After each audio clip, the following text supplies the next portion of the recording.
राम राम सभी को। आज की इस क्लास में हम लोग कवर करेंगे इंडियन ज्योग्राफी और जो आपकी परिणाम नोट्स की सीरीज है। ये परिणाम नोट्स की सीरीज दोस्तों घटनाचक्र पूर्वालोकन जो एडिशन 2025 का लेटेस्ट आया हुआ है उसी के हैंड रिटन शॉर्ट नोट्स हैं, जिसमें आप लोग कम पेजेस में कम समय में सारे क्वेश्चन को रिवाइज कर सकते हैं, सारे टॉपिक को रिवाइज कर सकते हैं और सारे एक्सप्लेनेशन को भी अच्छे से तैयार कर सकते हैं। और ये स्पेशली आपके प्रीलिम्स एग्जाम 2026 और 2027 के लिए सबसे यूजफुल सीरीज है। और ये पिछले 2 सालों से मैं कंटिन्यू कर रहा हूँ, 3 सालों से, जिसमें हजारों बच्चों को अपने अपने स्टेट पीसीएस में बहुत बेनिफिट मिला है। जैसे UP PCS, Bihar PCS, Madhya Pradesh, Rajasthan PCS या अदर स्टेट पीसीएस जैसे उत्तराखंड हो गया, छत्तीसगढ़ पीसीएस, झारखंड पीसीएस, इन सभी के लिए बहुत ही यूजफुल सीरीज है ये। ठीक है, तो इस क्लास में ऑलरेडी हम लोगों ने पॉलिटी को कवर कर लिया है पूरे 17 लेक्चर में, और इंडियन ज्योग्राफी के ऑलरेडी हमारे 4 लेक्चर कंप्लीट हो चुके हैं। प्लेलिस्ट आपको घटनाचक्र शॉर्ट नोट्स 2026 के नाम से मिल जाएगी। वहां पर आप इस प्लेलिस्ट में टोटल 20-21 क्लासेस जो हैं, जिसमें पॉलिटी 17 क्लास लगातार है और 4 क्लास ज्योग्राफी की हो गई है। तो आज हम उसी के आगे इस क्लास को कंटिन्यू कर रहे हैं और हमारे साथ हमारी निशु मैम है हमारी टीम में, और साथ ही साथ जो है कि मैं हूं, जो हम लोग बहुत ही डेडिकेशन के साथ आप लोगों के लिए प्रीलिम्स और मेंस दोनों के लिए काम करते हैं। अगर आपको इसकी हैंड रिटन नोट्स की पीडीएफ चाहिए तो आप इस पीडीएफ को परचेस कर सकते हैं इस व्हाट्सएप नंबर पे इंक्वायरी करके, मैसेज करके, या फिर किसी भी अदर इन्फॉर्मेशन के लिए आप हमारे टेलीग्राम चैनल से जुड़ जाइए। बाकी अगर आप मेंस आंसर राइटिंग की बात करते हैं तो मेंस आंसर राइटिंग के लिए भी आपको ये सीरीज मिल जाएगी, जिसमें जीएस पेपर 1, 2, 3, 4 एंड 5, 6 दोनों मिलेगा। ये सेम वही व्हाट्सएप नंबर है जिस पर आप इंक्वायरी कर सकते हैं। चलिए आज के हम इस क्लास को शुरू करते हैं। लास्ट क्लास में हम लोगों ने ये सारा टॉपिक पढ़ लिया था जो आप देख रहे हैं। इस तरीके से पॉइंट वाइज चीज़ों को डायग्राम बेसिस चीज़ों पे सारी चीज़ों में हम लोगों ने क्लियर किया है। लगभग 17-18 पेज हमारे कवर हो चुके हैं और आज हमें पढ़ना है भारत का तटीय क्षेत्र। ठीक है, क्या पढ़ना आज हमें? तटीय क्षेत्र। कुछ यहीं पे होगा, देख लेते हैं। ये रहा, ठीक है, ये रहा टॉपिक जो आपका भारत का तटीय विस्तार। आज हमें ये डिस्कस करना है और इसके आगे की चीजों को। तो वीडियो अच्छा लगे तो लाइक करके जाना दोस्तों, और साथ ही साथ चैनल पे पहली बार हो तो सब्सक्राइब जरूर कर लेना। चलिए भारत के तटीय विस्तार की बात करते हैं। देखो तटीय विस्तार में क्या आता है, मुख्यतः जो भारत का हिस्सा समुद्र के साथ सीमा साझा करता है। अब इसमें केवल आपको राज्य को ही नहीं पढ़ना है, बल्कि राज्यों के साथ साथ आपको यूनियन टेरिटरीज को भी पढ़ना है जो भारत के समुद्री क्षेत्र के साथ सीमा साझा करती है। जैसे अंडमान निकोबार हो गया, लक्षद्वीप हो गया, पुदुचेरी का कुछ क्षेत्र हो गया और दमन एंड दीव का कुछ क्षेत्र हो गया, जो कहीं ना कहीं क्या करता है, आपके तटीय सीमा से सीमा साझा करता है। तो अगर हम बात करते हैं एक और प्रश्न की कि भारत का जो औसत समुद्र तल नापा जाता है वो किस तट से नापा जाता है, ये डायरेक्ट एक प्रश्न आया हुआ है। तो जो सबसे गहरा जो हमारा तट है वो हमारा चेन्नई होता है। ठीक है, तमिलनाडु का चेन्नई, जिसे हम मद्रास भी कहते थे, ये सबसे गहरा तट माना जाता है। जितने भी हमारे पूरे 9 राज्यों और यूनियन टेरिटरीज में जितना भी समुद्री तट है उनमें सबसे गहरा इसी को माना जाता है। तो यहीं से हम क्या करते हैं, औसत समुद्र तल को नापते हैं। अब मैक्सिमम आप रेलवे स्टेशन पे जब बोर्ड के नाम देखते हो रेलवे स्टेशन पे, जैसे नई दिल्ली देखा तो नई दिल्ली हिंदी में लिखा है, इंग्लिश में लिखा है, उर्दू में लिखा है, और नीचे कॉर्नर में समुद्र तल से ऊंचाई लिखी होती है। तो वो जो समुद्र तल से ऊंचाई मेजरमेंट हो रही है वो इसी चेन्नई तट के सापेक्ष मेजरमेंट किया जा रहा है। तो ये पॉइंट बन गया। बाकी समुद्र तट से कितनी कितनी किलोमीटर की नॉटिकल मील पे दूरी तय होती है, जिसमें भारतीय जो सरकार है वो अपना जो है कि हस्तक्षेप कर सकती है, व्यापार कर सकती है, कोई भी अभियान कर सकती है, किसी बाहरी जो है कि पनडुब्बी या बाहरी जो है कि अनाक्रमण को रोक सकती है। इन सभी चीजों के लिए भी मेजरमेंट किया गया है। जैसे भारत की जो तट रेखा से अगर 12 नॉटिकल मील, ध्यान रखना यहाँ पे किलोमीटर नहीं लिखा होता है, केएम नहीं, एनएम, क्योंकि समुद्री दूरी को नॉटिकल में जो है कि मेजर करते हैं तो नॉटिकल माइल कहते हैं।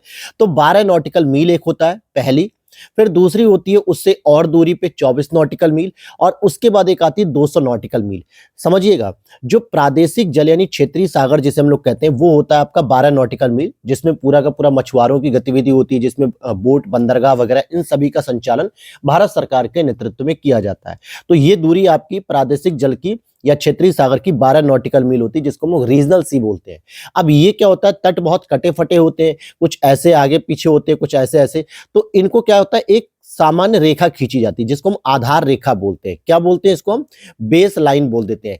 इसी से इसका मेजरमेंट कर लिया जाता है। समीपस्थ मंडल की बात करेंगे तो ये भी आपका तट से 24 नॉटिकल मील होता है, और अनन्य आर्थिक जोन या अनन्य आर्थिक क्षेत्र मतलब एक्सक्लूसिव इकोनॉमिक जोन। एक आपने वर्ड सुना होगा सेज, ठीक है, स्पेशल इकोनॉमिक जोन, जो इकोनॉमिक एक्टिविटी को बढ़ावा देने के लिए 2005 में एक्ट लाया गया था। लेकिन यहां पर हम स्पेशल इकोनॉमिक जोन नहीं बल्कि EEZ की बात कर रहे हैं, जो एक्सक्लूसिव इकोनॉमिक जोन, अर्थात ये अनन्य क्षेत्र जो आ रहा है वो भारत का क्षेत्राधिकार होगा, किसी और देश का नहीं होगा। तो ये आपकी जो डिस्टेंस होती है ये तट से 200 नॉटिकल मील होती है। एक और बात जाननी है कि ये जो मेजरमेंट है ना, ये इंटरनेशनल मानक है, ये हर एक देश के पास लागू होता है। किसी भी देश के पास अगर आप क्षेत्रीय सागर की बात करोगे तो उसका 12 नॉटिकल मील काउंट होगा और 24 नॉटिकल मील होगा या फिर 200 नॉटिकल मील होगा। ये सभी देशों पर लागू होता है जिसके जिसके पास अपना रहता है, ठीक है। अब हम बात करते हैं, एक और प्रश्न बेसिक पूछा जाता है कि भारत के कुल तटीय राज्यों की संख्या बताओ। और वहां पर बच्चे क्या गलती करते हैं, जब आपसे राज्य पूछ रहा है तो आप उसमें यूनियन टेरिटरीज को काउंट मत करिए, ठीक है, क्योंकि यूनियन टेरिटरीज को अगर आप काउंट करोगे तो अंडमान निकोबार भी हो जाता है, लक्षद्वीप भी हो जाता है, पुदुचेरी भी हो जाता है। इस तरीके से आपको बचना है। प्रश्न में अगर सीधे कह रहा है कि भारत के कुल कितने राज्य तटीय सीमा साझा करते हैं, तो आपको तटीय राज्यों के नाम बता देने हैं। अगर आपसे पूछे तटीय राज्य या केंद्र शासित प्रदेश कितने सीमा साझा करते हैं, तो आपको अपना आंसर बदलना होगा। लेकिन पहले हम तटीय राज्यों की बात कर लेते हैं। तो सबसे पहले अगर आप देखोगे, यहां पर गुजरात आपको देखने को मिल रहा है इस पॉइंट पे, फिर इसी के बाद गुजरात के नीचे महाराष्ट्र आता है, महाराष्ट्र के बाद एक छोटा सा एक पौवा सा जो है कि लगा होता है गोवा, फिर इसके नीचे आप आते हो तो कर्नाटक देखने को मिलता है, सबसे नीचे आते हो तो आपको केरल देखने को मिलता है, इसके बाद यहाँ पे आप देखते हो पश्चिमी तट पूर्वी घाट की तरफ तमिलनाडु देखने को मिलेगा, फिर यहाँ पर आपको आंध्र प्रदेश के ऊपर ओडिशा और ओडिशा के ऊपर पश्चिम बंगाल देखने को मिलेगा। तो ये टोटल जो आपकी डिस्टेंस है, ये टोटल कितने राज्यों की है, 9 राज्यों की है। इसमें कहीं पर भी अभी हमने यूनियन टेरिटरीज को काउंट नहीं किया है, क्योंकि पुदुचेरी की अगर मैं बात करूं तो उसका कुछ हिस्सा केरल में आता है, कुछ हिस्सा तमिलनाडु में आता है, और ये तटीय क्षेत्रों के पास होते हैं। तो पुदुचेरी हो गया, अंडमान निकोबार हो गया, लक्षद्वीप हो गया, ये और दमन दीव हो गया, जो दादर नागर हवेली वाला क्षेत्र है।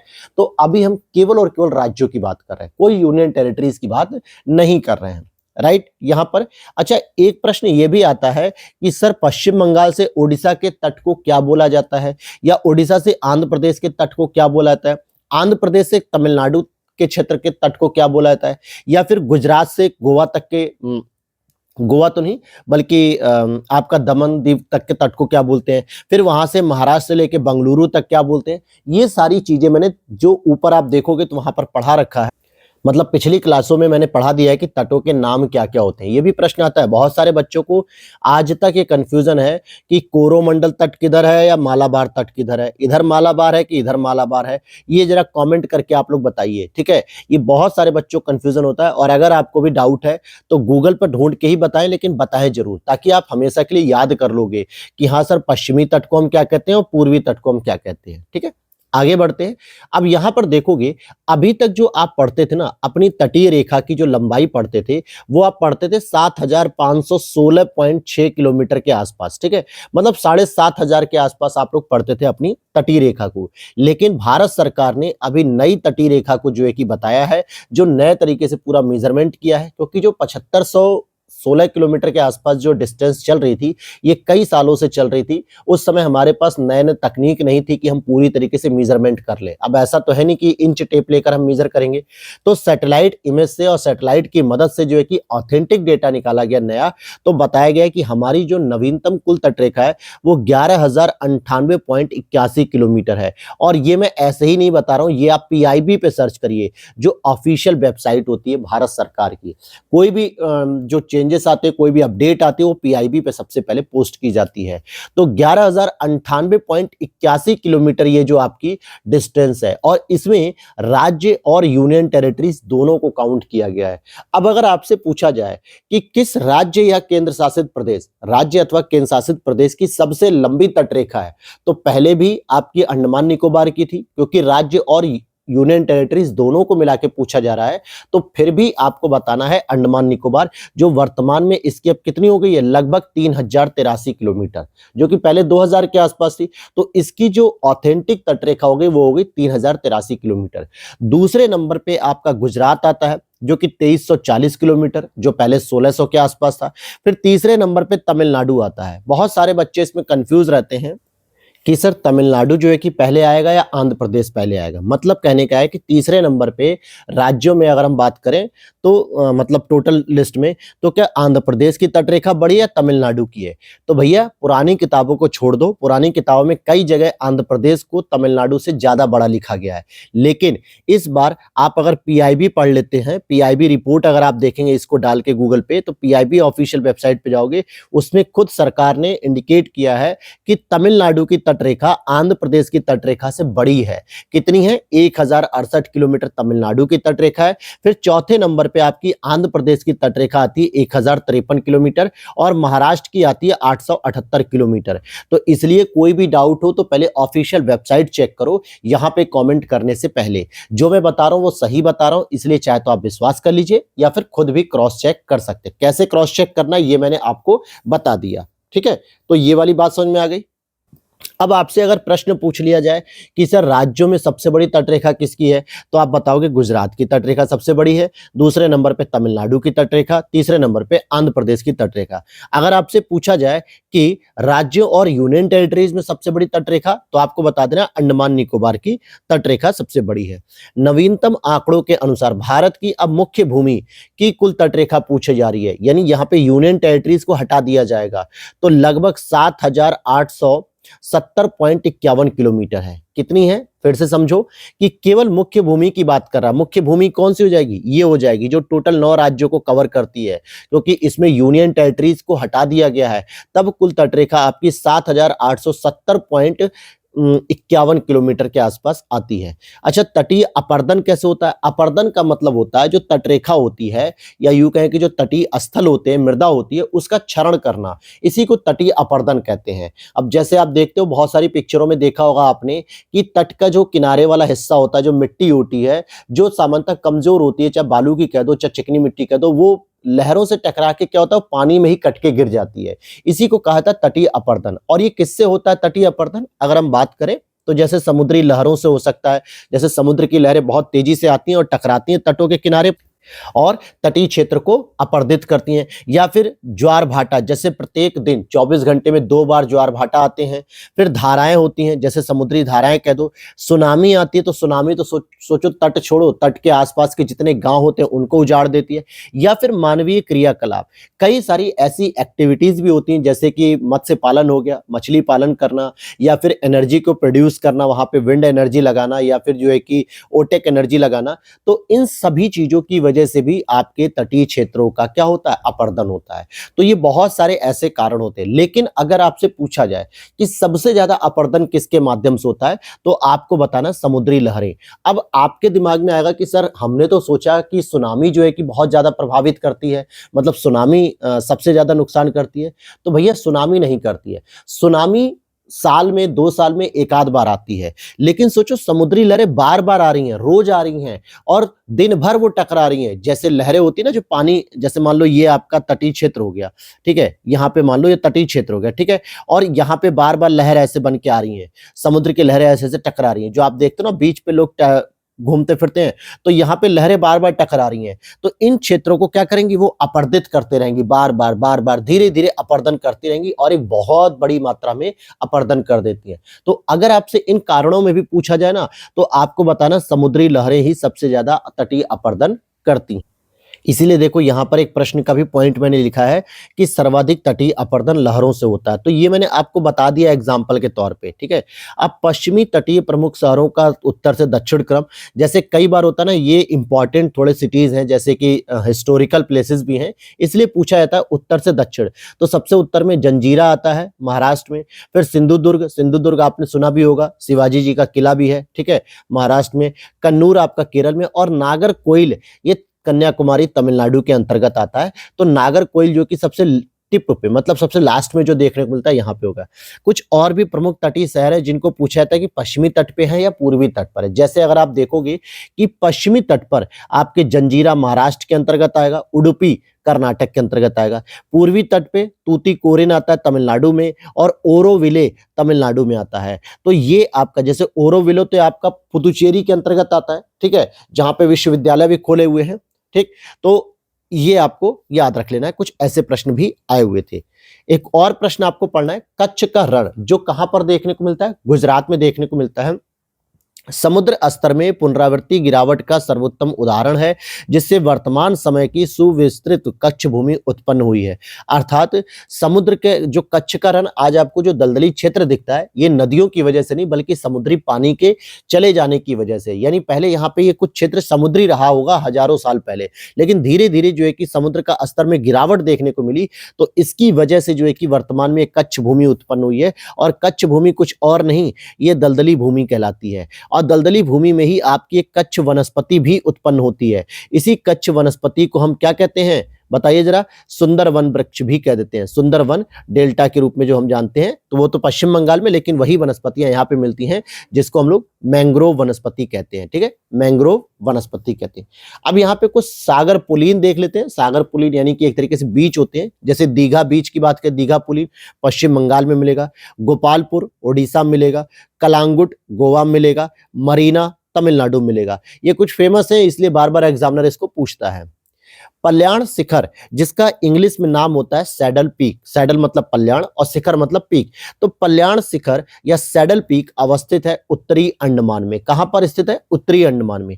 आप यहां पर देख भी सकते हो, उत्तरी अंडमान में ही आपको सैडल पीक देखने को मिलती है। यह चोटी पूरे अंडमान निकोबार द्वीप समूह की सर्वोच्च चोटी मानी जाती है। ये जो चोटी थी, ये पूरे अंडमान निकोबार की सर्वोच्च क्या मानी जाती है? चोटी मानी जाती है। जैसे कि अगर हम बात करें कि हिमालय की सर्वोच्च चोटी माउंट एवरेस्ट हो गई, भारत की सर्वोच्च चोटी केटू गॉडविन ऑस्टिन हो गई जो कि कराकोरम रेंज पे लद्दाख में स्थित है, या फिर दूसरे नंबर पे कंचनजंगा आती जो सिक्किम में स्थित है। ठीक है, तो इस तरीके की चीजें आपको यहां पर भी पढ़ लेनी है।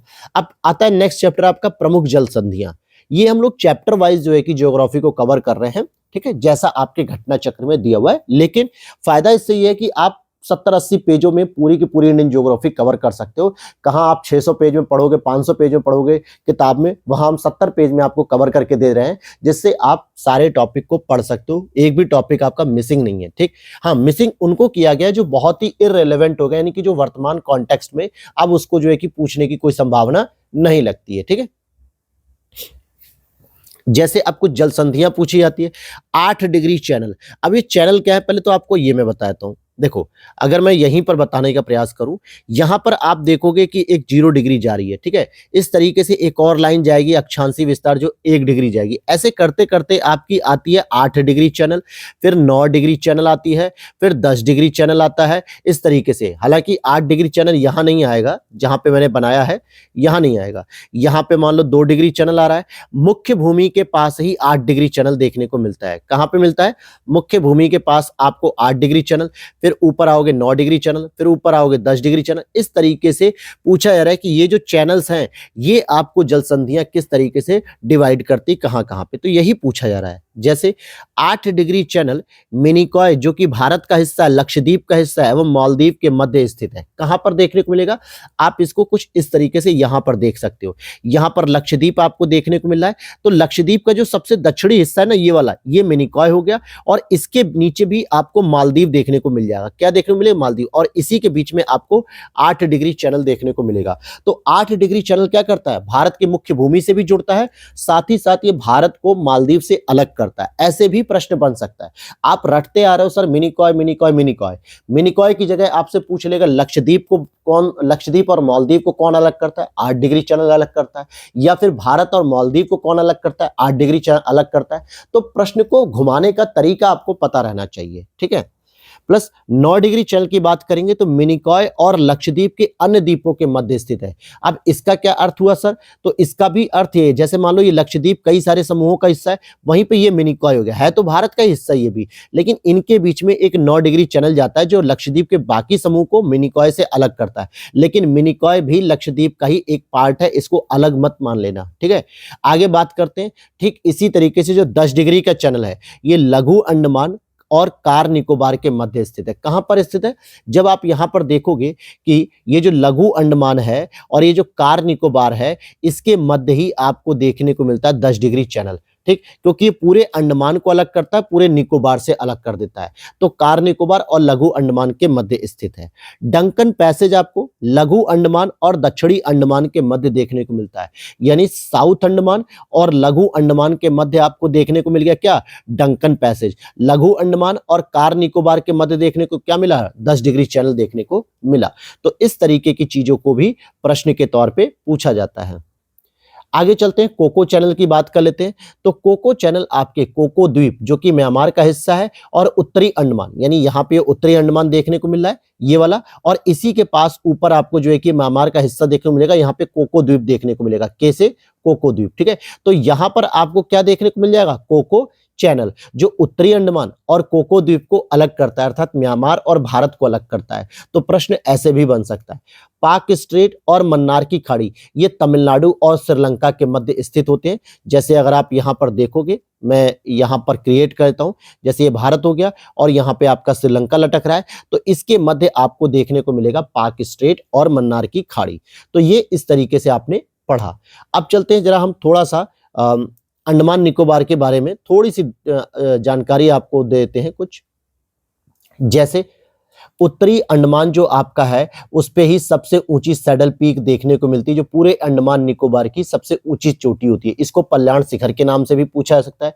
फिर ये मध्य अंडमान है, ये दक्षिणी अंडमान है। दक्षिणी अंडमान पे ही अंडमान निकोबार की राजधानी है पोर्ट ब्लेयर, जिसका नया नाम कर दिया गया श्री विजयपुरम। अब ये इसका न्यू नेम हो गया श्री विजयपुरम। फिर इसके बाद लघु अंडमान आता है। तो ये चारों अंडमान के हिस्से हैं और यहीं पे 10 डिग्री चैनल आपको देखने को मिलता है। इसके बाद कार निकोबार आता है और ग्रेट निकोबार आता है। ग्रेट निकोबार के सबसे दक्षिणी बिंदु पे ही आपको देखने को मिलता है इंदिरा पॉइंट। क्या देखने को मिलता है, इंदिरा पॉइंट। जबकि नॉर्थ में लद्दाख में आपको सबसे ऊपर देखने को मिलता है क्या, इंदिरा कॉल देखने को मिल जाता है। ठीक है, तो आगे देखते हैं हम लोग बैरन द्वीप ज्वालामुखी की बात करेंगे हम। ठीक है, बैरन द्वीप ज्वालामुखी की बात करेंगे। भारत का एकमात्र सक्रिय ज्वालामुखी है, ध्यान देना, ये बैरन द्वीप जो है भारत का एकमात्र सक्रिय ज्वालामुखी है। पोर्ट ब्लेयर से लगभग 145 किलोमीटर दूर है और इसका पहली बार उद्गार हुआ था 1987 में और अब तक इसमें लगभग 10 बार उद्गार हो चुका है। इसलिए 1787 में इसका पहली बार उद्गार हुआ था और अब तक लगभग इसमें 10 बार उद्गार हो चुका है, इसलिए इसको एक सक्रिय ज्वालामुखी माना था और ये एकमात्र भारत का सक्रिय ज्वालामुखी हो चुका है। एडम्स ब्रिज की बात करेंगे। एडम्स ब्रिज की बात करेंगे जो कि राम सेतु के नाम से जाना जाता है। इसको एक एडम नाम के व्यक्ति ने खोजा, इसलिए इसको एडम्स ब्रिज कहा जाता है। पंबन द्वीप के अंतिम छोर धनुषकोडी से प्रारंभ होकर श्रीलंका के मन्नार द्वीप तक विस्तृत है। अब देखो इसको किस तरीके से मैं इलेबोरेट कर देता हूं आपको कि किस तरीके से ये समझ में आएगा आपको। पंबन द्वीप क्या है, ये सारी चीजें देखिए। यहां पर मैं आपको छोटा सा भारत का नक्शा बना देता हूं। ठीक है, ये भारत का नक्शा बन नहीं पाया ढंग से, एक मिनट, सिंपल मैं बनाता हूं। ठीक है, अब यहां पे क्या है कि यहां पे कुछ जो आइलैंड्स है ना, ये आपका पंबन द्वीप हो गया, ये वाला आपका पंबन द्वीप हो गया, पी फॉर पंबन द्वीप। और यहीं से जो है कि धनुषकोडी के लास्ट से निकलते हुए फिर ये आपका श्रीलंका के पास आपके मन्नार में जाके मिल जाता है। तो ये वाला आपका क्या हो गया, राम सेतु हो गया। क्या हो गया, राम सेतु या एडम्स ब्रिज हो गया। तो इस तरीके से ये निकलता है। तो यहां पर आपने देखा कि पंबन द्वीप के अंतिम छोर धनुषकोडी से प्रारंभ होकर श्रीलंका के मन्नार द्वीप तक ये विस्तृत है।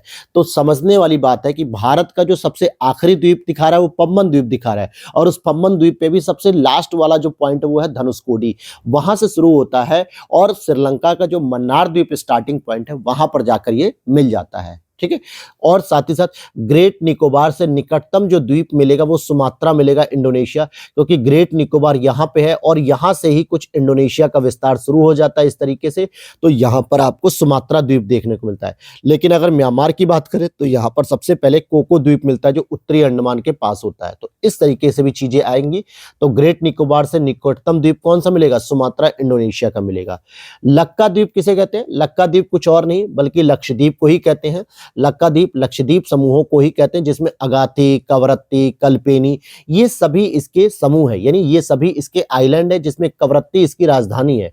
जबकि तिलंचोंग अंडमान द्वीप समूह का अंग है, तिलंचोंग।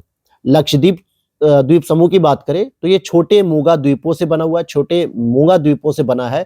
और इसका अन्य नाम जैसे लक्का द्वीप कह सकते हो, मिनिकॉय कह सकते हो, अमीनी द्वीप कह सकते हो, ये सारी चीजें।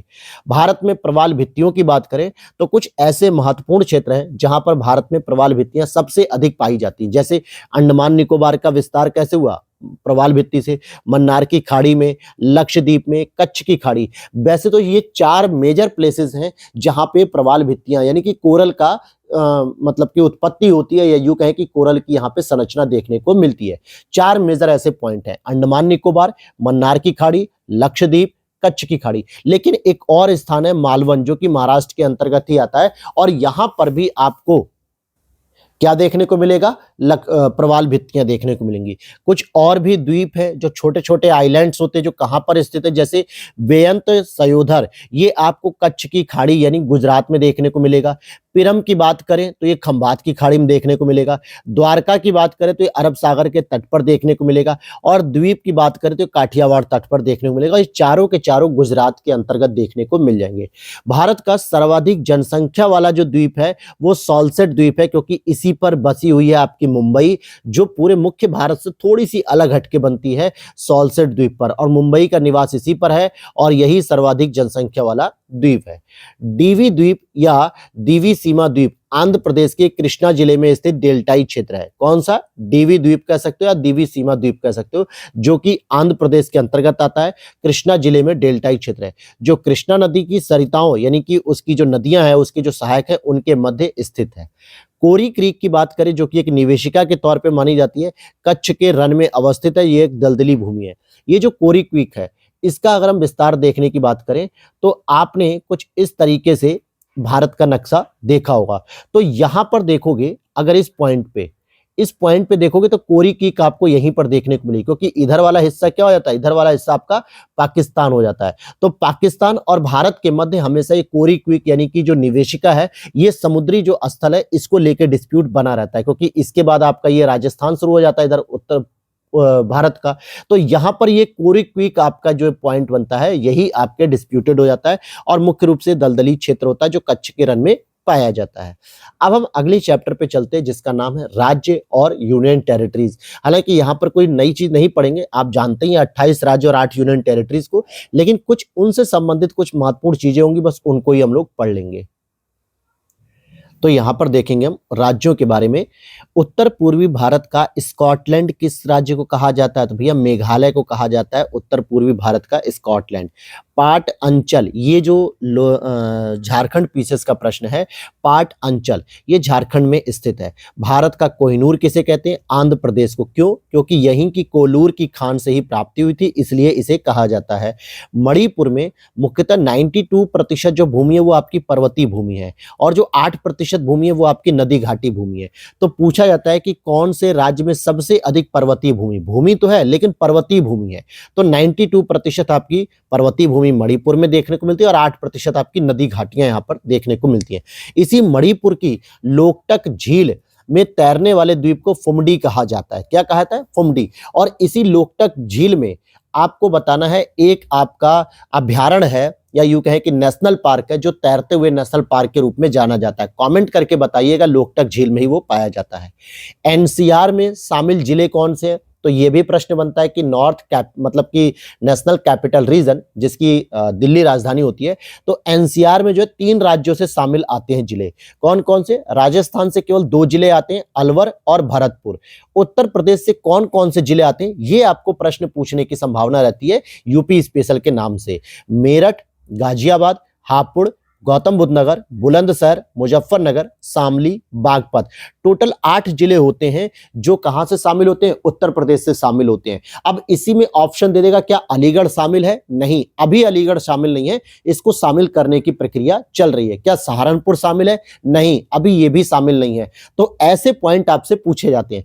हरियाणा से बात करें तो गुरुग्राम हो गया, मेवात हो गया, सोनीपत, रोहतक आदि, क्योंकि हरियाणा से लगभग 16-17 जिले शामिल होते हैं। सबसे अधिक हरियाणा से शामिल होते हैं, दूसरे नंबर पे उत्तर प्रदेश से, और तीसरे नंबर से राजस्थान से आते हैं। तो अभी इस पे विचार चल रहा है कि उत्तर प्रदेश के 2 से 3 जिले और इसमें शामिल किए जाएंगे एनसीआर में। लेकिन अभी आपको ये पता होना चाहिए कि 3 राज्यों से आते हैं। राजस्थान से केवल 2 जिले हैं, अलवर और भरतपुर। उत्तर प्रदेश से टोटल 8 जिले हैं, जिनमें इन 8 जिलों के नाम मेरठ, गाजियाबाद, हापुड़, गौतम बुद्ध नगर, बुलंदशहर, मुजफ्फरनगर, शामली, बागपत, ये 8 जिले शामिल हैं। क्षेत्रफल आधारित राज्यों की बात कर ले, बहुत आसान प्रश्न है और बच्चों के गलत भी हो गए थे। यूपीपीसी से आरओ में अभी आया था। तो राजस्थान हो जाएगा क्षेत्रफल आधारित, फिर मध्य प्रदेश, फिर महाराष्ट्र और यूपी आपका चौथे नंबर पे आता है क्षेत्रफल के मामले में। लेकिन अगर हम जनसंख्या के मामले में बात करेंगे तो जनसंख्या के मामले में हमारा फर्स्ट नंबर आता है।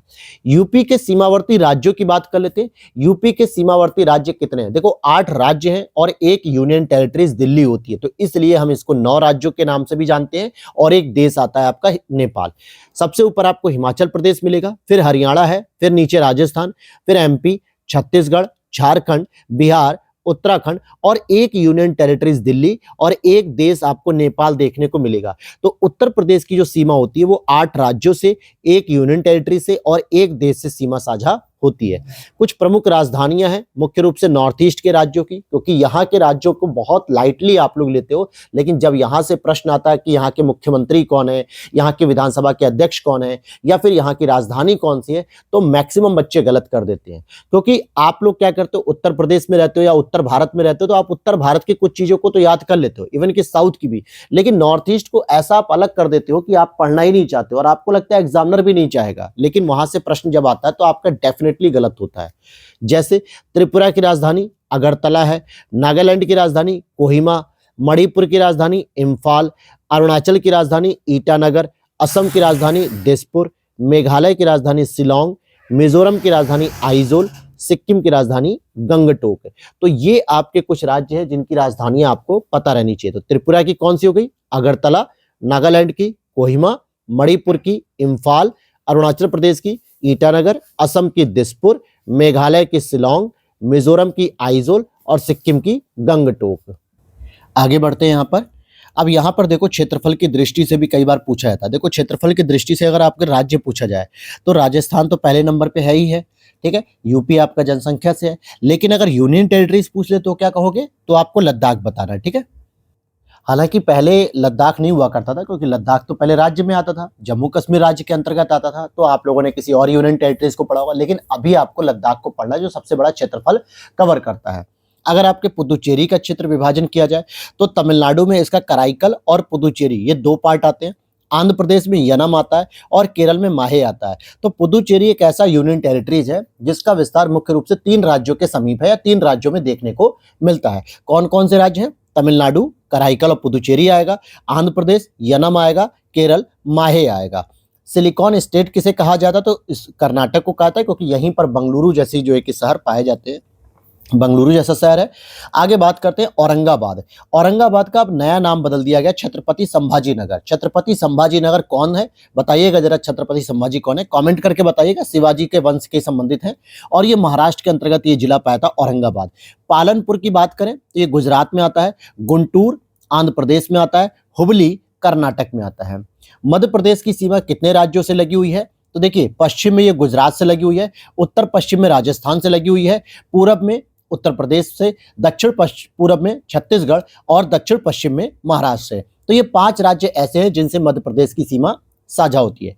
राजस्थान का जो मरु क्षेत्र होता है इसके बारे में अगर हम बात करें तो ये विश्व का सबसे घना या सबसे घना बसा हुआ निवासी मरुस्थल है, अर्थात जो थार डेजर्ट है यहाँ पर ये सबसे घना बसा हुआ, क्योंकि जितने भी विश्व में आप मरुस्थल देखते हो वहां पर उतनी जनसंख्या निवासित नहीं होती जितनी भारत में होती है, और लगभग 10,000 वर्ष पुराना ये मरुस्थल क्षेत्र है। यहाँ केवल 40 से 60% क्षेत्र ही कृषि के लिए उपयुक्त है, बाकी सब जो है कि मरुस्थल के रूप में जो कृषि के लिए उपयुक्त नहीं है। 7 सिस्टर स्टेट किसे कहा जाता है इसको देख लो। अरुणाचल प्रदेश आएगा, असम आएगा, मेघालय आएगा, मणिपुर आएगा, मिजोरम आएगा, नागालैंड आएगा, त्रिपुरा आएगा, लेकिन इसमें सिक्किम नहीं आता है। 7 सिस्टर में सिक्किम को शामिल नहीं किया जाता है। तेलंगाना की बात करते हैं। तो तेलंगाना के जो सीमावर्ती राज्य हैं यहाँ पे छत्तीसगढ़ हो गया, महाराष्ट्र हो गया, कर्नाटक हो गया, आंध्र प्रदेश हो गया। ये भी प्रश्न बना हुआ है, ये भी प्रश्न आया हुआ है कि तेलंगाना कितने राज्यों से सीमा साझा करता है या कौन कौन से राज्य जो इससे सीमा साझा करते हैं। भारत का सबसे बड़ा संघ राज्य क्षेत्र यानी यूनियन टेरिटरीज, जो मैंने अभी आपको बताया कि राज्य में देखोगे तो राजस्थान हो जाएगा, यूनियन टेरिटरीज में लद्दाख हो जाएगा, वही चीज यहां पर फिर से पूछा गया है। तो लद्दाख आपका सबसे बड़ा यूनियन टेरिटरीज है, लेकिन सबसे छोटा क्षेत्रफल में अगर हम देखते हैं तो लक्षद्वीप हो जाएगा। अब एक चैप्टर हम देखते हैं प्रजातियां और जनजातियां, जो कि यहां से प्रश्न अक्सर इसको पूछा जाता है, प्रजातियां और जनजातियों से। ठीक है, क्या है ये प्रश्न? पीवीटीजी अर्थात पर्टिकुलर वल्नरेबल ट्राइबल ग्रुप, विशेष रूप से कमजोर जनजाति समूहों की संख्या कितनी बताई गई भारत सरकार के द्वारा? 75। और इन्हें ही आदिम जनजाति कहा जाता है। आदिम जनजाति मतलब जो सबसे प्राचीन जनजातियां मानी जाती हैं उन्हीं को आदिम जनजाति कहा जाता है। ठीक है, जब मूल निवासी जो यहाँ की होती हैं, और इनका निवास स्थान 18 राज्यों और एक यूनियन टेरिटरीज में। इंपॉर्टेंट बात है कि एक यूनियन टेरिटरीज, वो कौन सी होगी? केवल और केवल अंडमान निकोबार, जहां पे जारवा, सोमपेन, अंडमानी इस प्रकार की जो पीवीटीजी ग्रुप्स देखने को मिलते हैं, जिसमें सोमपेन आ गई, जारवा हो गई, अंडमानी हो गई, और भी हो सकती हैं, लेकिन ये मुख्य रूप से हैं। ठीक है, तो अगर आपसे पूछे कि विशेष रूप से कमजोर जनजाति समूह यानी कि पर्टिकुलर वल्नरेबल ट्राइबल ग्रुप की संख्या 75 है, इन्हें ही आदिम जनजाति भी कहा जाता है। इनका निवास 18 राज्यों के साथ एक यूनियन टेरिटरीज में, यूनियन टेरिटरीज में आपका अंडमान निकोबार है। बाकी राज्यों की हम बात कर लेते हैं अलग अलग, जैसे उत्तर प्रदेश में बक्सा और रांची, बुक्सा भी कह सकते हो लेकिन बुक्सा यहां पे नहीं मिलेगी, बुक्सा आपको नॉर्थ ईस्ट में मिलती है। ठीक है, पश्चिम बंगाल में बिरहोर है, लोधा है, टोटो है, राजस्थान में सेहरिया है, तमिलनाडु में इरुलर है, पनियन है, टोडा है, त्रिपुरा में रियांग है, इसको याद रख लेना, त्रिपुरा में रियांग। अंडमान निकोबार में जारवा, ओंगे, सोमपेन, अंडमानी, मणिपुर में माराम है। तो त्रिपुरा और मणिपुर का याद रख लेना, रियांग और माराम।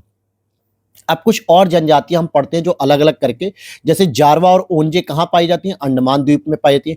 कुकी मणिपुर में पाई जाती है, थारू यूपी और उत्तराखंड में, गोंड एमपी में।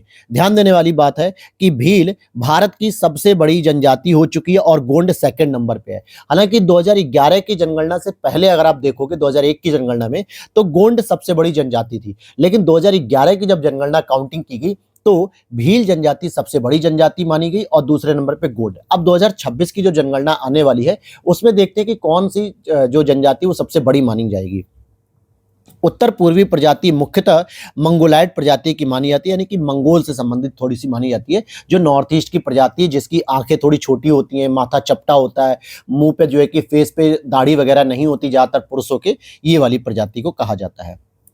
फिर 2011 की जनगणना के अकॉर्डिंग पंजाब हो गया, हरियाणा, चंडीगढ़, दिल्ली, पुदुचेरी में शेड्यूल्ड ट्राइब्स पाई ही नहीं जाती हैं। मतलब जो जनजातियां हैं शेड्यूल्ड ट्राइब्स वो पंजाब, हरियाणा, चंडीगढ़, दिल्ली, पुदुचेरी में शेड्यूल्ड ट्राइब्स नहीं पाई जाती। अब आपके दिमाग में आएगा कि सर ऐसा तो हो ही नहीं सकता कि एक भी शेड्यूल्ड ट्राइब्स ना हो। देखिए, एक आध शेड्यूल्ड ट्राइब्स होने को काउंट नहीं किया जाता जब तक ऑफिशियल रिकॉर्ड के अनुसार उस शेड्यूल्ड ट्राइब्स का उस पर्टिकुलर राज्य से सर्टिफिकेट ना बनता हो। जिस भी जनजाति का नहीं बनता तो उसको माना जाता है कि वो शेड्यूल्ड ट्राइब्स वहां पे रहती नहीं है। जैसे अगर आपको मैं बताऊं, आपने खरवार जनजाति के बारे में सुना होगा। ठीक है, खरवार जनजाति जो कि मिर्जापुर में इसका सर्टिफिकेट नहीं बनता, तो ये माना जाता है कि मिर्जापुर में खरवार जनजाति नहीं होती है।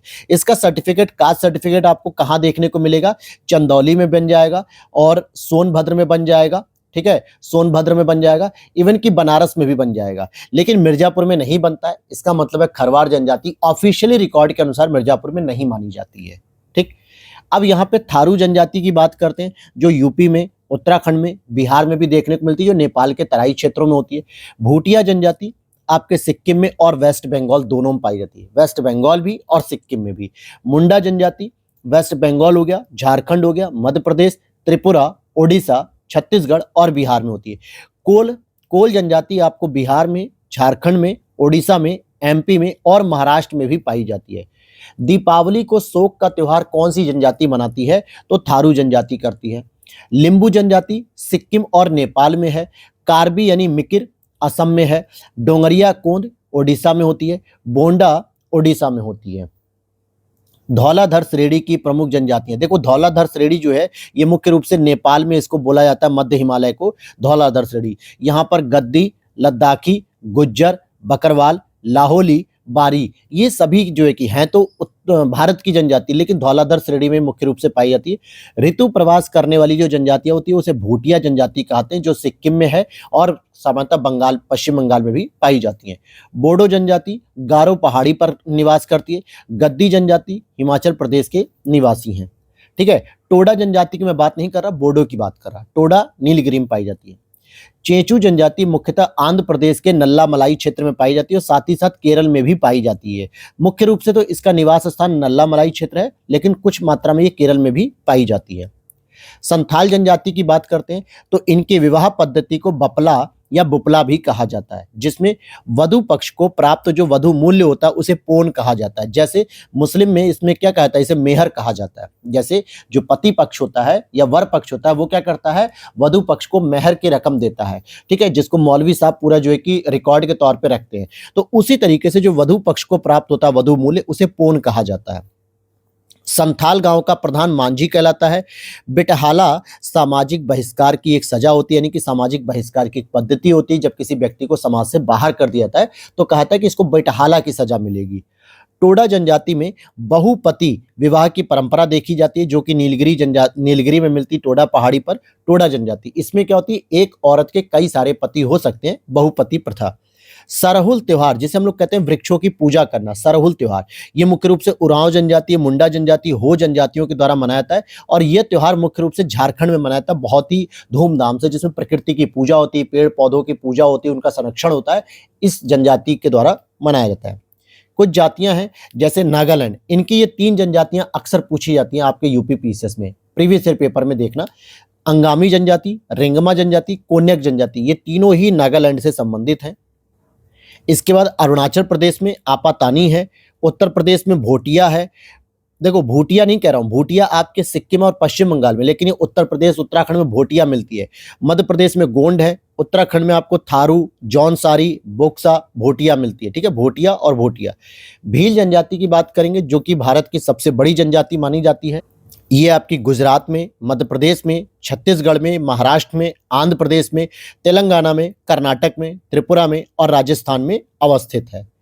फिर और आगे देखते हैं, जौनसारी और टोडा जनजाति, ये दोनों ही बहुपति प्रथा को विद्यमान करती हैं। जैसे टोडा जनजाति हमने यहाँ पे पढ़ा नीलगिरी में होती है, वैसे ही जौनसारी आपके उत्तर प्रदेश में भी मिलती है, नेपाल के तराई में, और उत्तराखंड में भी मिलती है। अभी आपने पढ़ा यहाँ पे उत्तराखंड में जौनसारी और उत्तर प्रदेश में भी मिलती है। और ये दोनों ही जनजातियां क्या करती हैं, बहुपति प्रथा की व्यवस्था मानती हैं। राज्य और जनजाति, उत्तराखंड में राजी जनजाति है, सिक्किम में लेपचा और भूटिया मिलती है, राजस्थान में सहरिया, उत्तर प्रदेश में पहरिया और अगरिया मिलती है। ध्यान देने वाली बात है। चांगपा समुदाय लद्दाख के जास्कर में निवास करने वाला क्षेत्र निवास स्थान है और मुख्यतः पश्मीना बकरियों का पशुपालन करता है और पश्मीना बकरियों से ही पश्मीना ऊन बनती है, जिसकी सॉल बहुत ही सॉफ्ट और बहुत ही क्वालिटी की होती है और ये सबसे महंगी बिकती है। तो पूछा जाता है, तो भेड़ से सामान्यतः आपको पता है कि भेड़ से ऊन प्राप्त होती है, लेकिन पश्मीना ऊन पश्मीना बकरियों से मिलती है। मंगानियार जनजाति राजस्थान का यह मुस्लिम समुदाय है जो संगीत परंपरा के लिए विख्यात है। अंडमान निकोबार में जैसे हालचू, ओंजे, सोमपेन, अंडमानी, सेंटनली, जारवा, ये सभी जनजातियां पाई जाती हैं। हिमाचल प्रदेश में भरमौर जनजाति है। झारखंड और उड़ीसा में तमरिया जनजाति है। कौन सी? तमरिया। अगरिया, पहरिया उत्तर प्रदेश में है, सहरिया राजस्थान में है। अगरिया जनजाति आपके ललितपुर में है, लोहासुर को अपना देवता मानती है। कुकी जनजाति पूर्वोत्तर भारत में मेघालय में मुख्य रूप से पाई जाती है। यानदी आंध्र प्रदेश में होती है और पालियान केरल में होती है और पालियान तमिलनाडु में। तो पालियान केरल में, पालियान तमिलनाडु में है। फिर आता है अंडी और ओपोर तीपी नामक प्रचलित विवाह पद्धति हो आदिवासी से संबंधित है। जो अंडी होता है ये वार्ता के द्वारा विवाह होता है और ओपोर तीपी होता है ये अपहरण द्वारा होता है। तो अंडी जो है कि क्या होता है, एक सकारात्मक विवाह माना जाता है जिसमें परिवार के लोग जो है कि सहमति के साथ विवाह करते हैं। और ओपोर तीपी क्या होता है, अपहरण करके विवाह माना जाता है, जो हमारे वेदों पुराणों में लिखा हुआ है। शास्त्रीय भाषाएं एक चैप्टर था जिसमें वर्तमान में कुल 11 शास्त्रीय भाषाएं हो चुकी हैं। सबसे पहली 2004 में तमिल को पहली भाषा का दर्जा मिला गया, 2005 में संस्कृत को, फिर 2008 में कन्नड़ और तेलुगु को, 2013 में मलयालम को, 2014 में उड़िया। ये कुल जो है 6 भाषाएं थी जिनको शास्त्रीय भाषाओं का दर्जा था। लेकिन 3 अक्टूबर 2024 को 5 नई भाषाओं को भी मंजूरी मिल गई केंद्रीय कैबिनेट मंत्री से, जिसमें मराठी, पाली, प्राकृत, असमिया, बंगाली। तो टोटल आपको 6 ये याद रखनी है।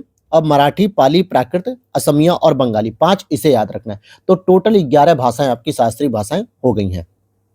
अब हमारा नेक्स्ट चैप्टर शुरू होता है अपवाद तंत्र, जिसे हम लोग नेक्स्ट क्लास में कवर करेंगे। ठीक है, तो अब तक हम लोगों ने टोटल 21 पेजों को कवर कर लिया और आप यहाँ पे देख रहे हो 85 पेजेस हैं, जिसमें 2 पेजेस आपके फ्रंट पेज के हो गए, तो 83 पेज हैं लगभग लगभग। अभी हमारे ये कि 5 क्लास में हमने अगर 20 पेज कवर कर लिए तो अगले 10 क्लास या 12 क्लास में हम बाकी टॉपिक भी कवर कर लेंगे। तो एवरेज मान के चलो कि 16 से 18 क्लास ज्योग्राफी में भी लगने वाली है, जैसे 17 क्लास हमारी इंडियन पॉलिटी में ऑलरेडी लग चुकी है। ठीक है, तो लगातार इसकी क्लास आती रहेंगी और ये प्रीलिम सीरीज है जो सबसे इंपॉर्टेंट है। हमारा टारगेट रहेगा कि इसको मार्च से पहले पहले सारी क्लास को कवर कर दे, जिससे आप लोग अप्रैल में पूरा रिवीजन करो, मई में पूरा रिवीजन करो, और जितनी क्लासेस अभी चल रही हैं जनवरी में, फरवरी में, इसको भी रिवीजन करते रहो। मैक्सिमम रिवीजन करोगे और अधिक से अधिक रिवीजन करने के लिए आप पीडीएफ को परचेस कर सकते हो इसी व्हाट्सएप नंबर से, और ये हमारा टेलीग्राम ऑफिशियल लिंक है जिसको आप ज्वाइन कर लो। यूट्यूब चैनल तो आप देख ही रहे हो। मिलते हैं नेक्स्ट वीडियो में। जय हिंद, जय भारत।